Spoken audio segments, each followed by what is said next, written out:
Hey guys, this is Wavy and welcome to my channel. I'm so happy to be back here and I'm so grateful to all my 853 subscribers. You know, it's been really tough 3 years and I think I was just procrastinating all this time, and I really wanted to be back to my YouTube channel to make more videos to share with you guys some of my music tips. Finally, it's time. Finally, I'm feeling that it's time to get back and try something out. So today I'm going to share with you some of my tips that I really like in my music production. Some of them might be really creative and I hope that you will like it.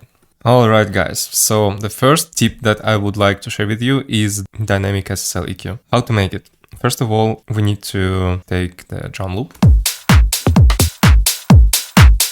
And after that, let's take envelope follower. So we take this thing and we should map this thing to any knob that you actually want to move. For example, I want to make my low mids cleaner. So I can actually map this thing to this low mid frequency gain. And here we will go to this knob. And now let's make something like that.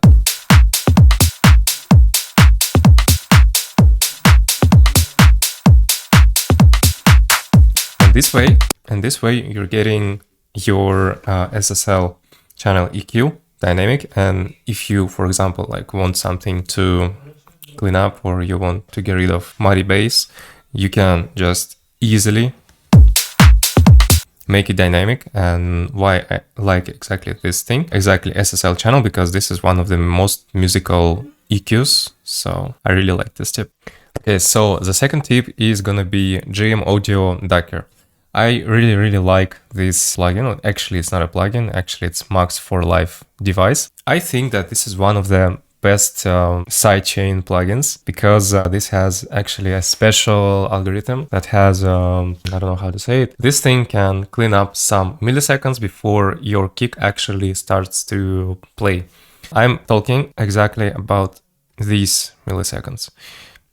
So basically, when you want your kick sound really clean, you gotta have these milliseconds be like really clean. You want them to be silent. So this GM Audio Ducker, this thing actually has this algorithm. So that's why when you're actually sidechaining with this thing, you get the cleanest sidechain you can possibly get out of this device. So I really like it. If we turn this on, we can see actually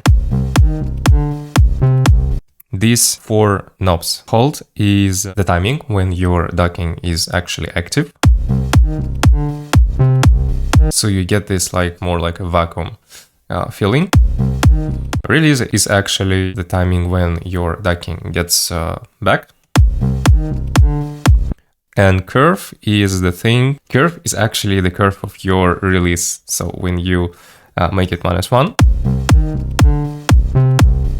it basically looks like this. And vice versa. Actually, I like, most of the time, I like to leave it on 1. So my kick tail cleaned and I have a lot of space for it.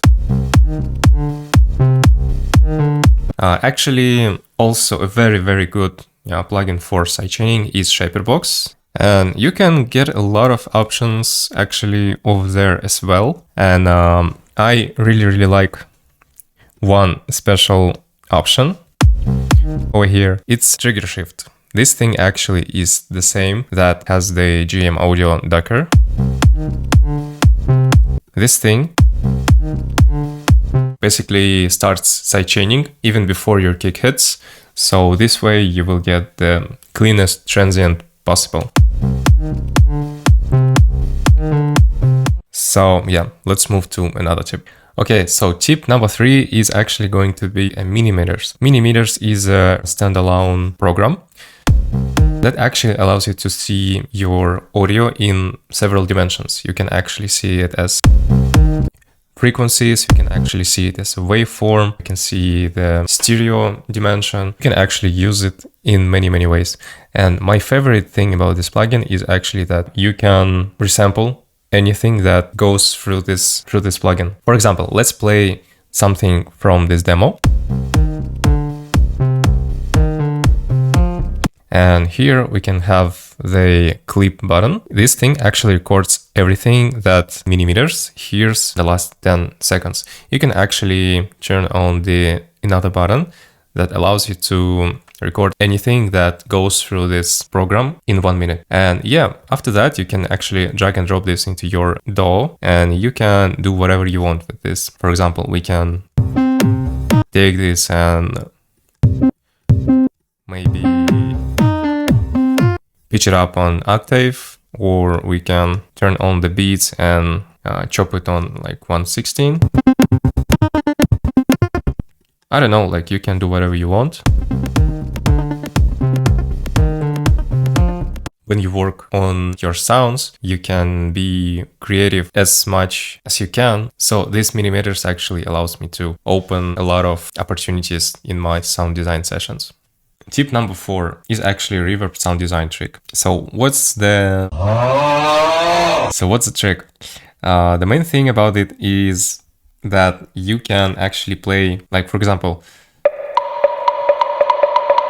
2 or 3 notes of your perk, and you put like a reverb. You make a huge decay, and then you record everything from millimeters, and then you put it into another instance of Simpler. And here we can make a synth out of this resampled sound. For example, we have this sound.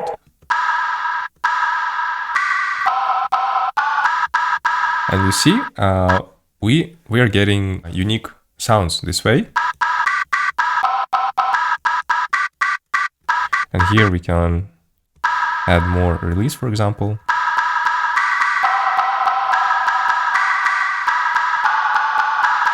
So I think potentially we can make some kind of lead out of this. So basically you get the idea. First of all, we mix some notes with the reverb, we resample it, and then we put it into another instance of Simpler. And there we can be creative and make anything out of this resampled piece of audio. So I really like this tip too. Tip number 5. It's actually one of the most favorite tips. So for example, you have this perk and you want to make it like even more dynamic, or you want to have some crisp highs at the top end, right? And this tip is about Saturn 2. I really like to add some high frequency bands, for example, like this one, or we can add another one. The main thing here is that we can go to modulation and turn on the envelope follower. So I also put the fastest attack possible and fastest release as possible. And here we can map this thing to these knobs, for example. And we get the dynamic boost at these frequencies. We can even map this envelope follower to the drive knob, for example. So we can get this like dynamic saturation. Also, we can map this for high frequency band drive.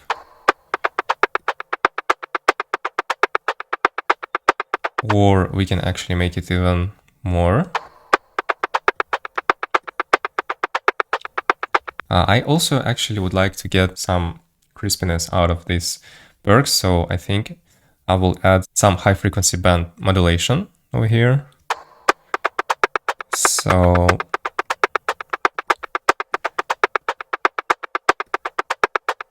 yeah, it actually starts working, and I will map this over here as well.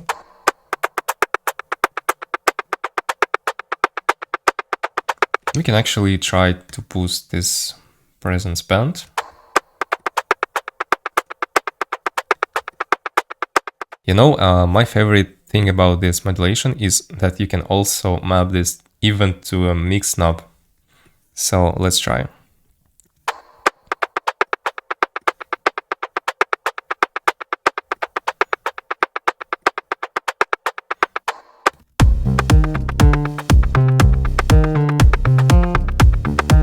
So let's try to bypass this plugin and let's try to hear the difference.